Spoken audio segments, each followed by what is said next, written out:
Well, when right-handed people are forced to use their left for an extended period of time, your brain learns to adjust. Well, that's the concept behind a new form of therapy that's helping children with weakness on one side get stronger. A child with a broken arm might need occupational therapy, but that's not what happened to 4-year-old Bella Castano. As a baby, her parents noticed she wasn't developing normally. She could not crawl, she could not stand, she could not cruise. She was mostly on the floor.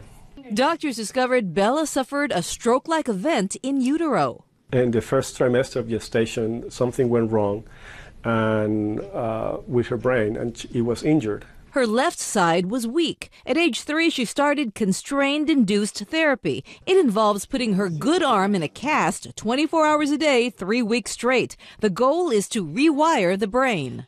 The ability of the brain to make changes is amazing. And you take that other side, that stronger side out of the equation, and they're going to start teaching the brain how to use the weaker side.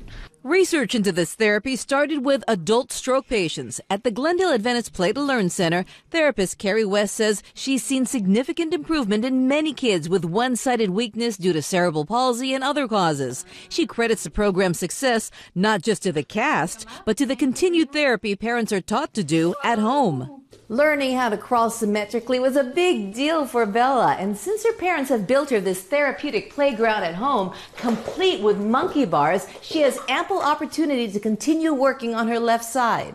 To put up monkey bars and ladders and, therapy mats and all of that so that she can, do a whole lot of gross motor skills, strengthening skills in their own home definitely benefits Bella.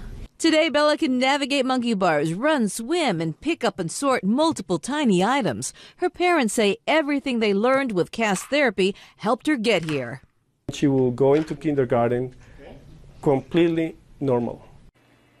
The Glendale Adventist Play to Learn Center is one of the few facilities that offer constrained-induced movement therapy for children. The 3-week program runs about $8,000. Since it's so new, insurance coverage is spotty. But, they're seeing some great results, and, for some, it might be worth a try. Yeah.